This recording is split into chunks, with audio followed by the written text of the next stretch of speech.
Hola, el objetivo de este vídeo es comprender el funcionamiento de los demultiplexores, uno de los tipos habituales de circuitos combinacionales. Necesitamos conocer los principios de diseño digital, principalmente el álgebra de Boole, y comprender la generación de funciones digitales. También hay que conocer, al menos de forma básica, el sistema de numeración binario.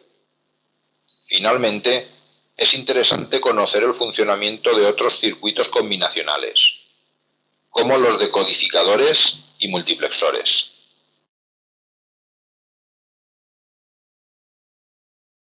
La función del demultiplexor es encaminar un dato hacia uno de varios posibles destinos, que seleccionaremos mediante entradas de control. Para quien conozca los multiplexores, el demultiplexor realiza la función contraria al multiplexor.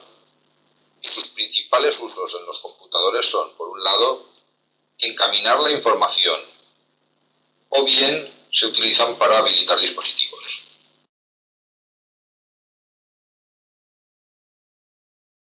El demultiplexor cuenta con una entrada de datos, 2 elevado a n salidas de datos, de las cuales seleccionaremos una mediante las n entradas de selección.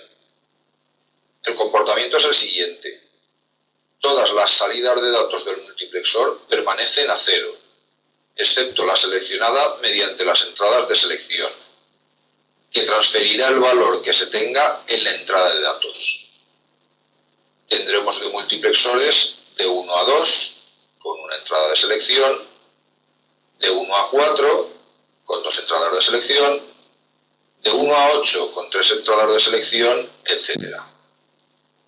Podemos observar la tabla de funcionamiento genérica. Si el dato es 0, independientemente de las entradas de selección, todas las salidas estarán a 0.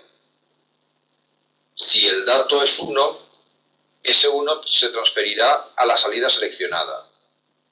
Si el valor codificado en las entradas de selección es 0, el 1 se transfiere a la salida 0. Si se codifica el valor 1, se transfiere a la salida 1, etc. Cuando todas las entradas de selección son 1, estamos codificando el valor 2 elevado a n menos 1.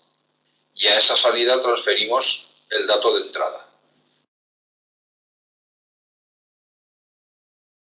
Por ejemplo, el demultiplexor con 2 salidas de datos tiene una sola entrada de selección, además de la entrada de datos.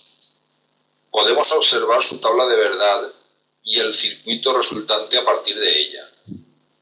Cuando la entrada E0 vale 0, el dato a la entrada es transferido a la salida S0, mientras que la salida S1 permanece a 0. Si E0 vale 1, la salida S0 queda a 0, mientras que a la salida S1 transferimos el dato a la entrada.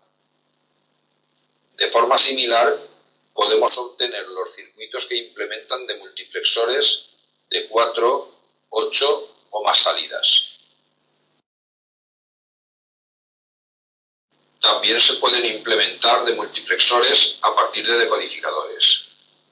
Por ejemplo, si queremos implementar un demultiplexor con 4 salidas, por tanto 2 entradas de selección, lo podemos hacer con un decodificador de 2 a 4 con entrada de habilitación y salidas activas a nivel alto.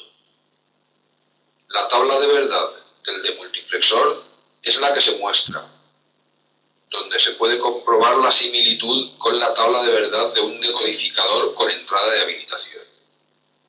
Simplemente utilizando la entrada de habilitación para introducir el dato, obtendremos el resultado deseado. Si el dato es 0, el decodificador tendrá todas sus salidas a 0. Si el dato es 1, dependiendo de las entradas de selección, se activará una u otra salida.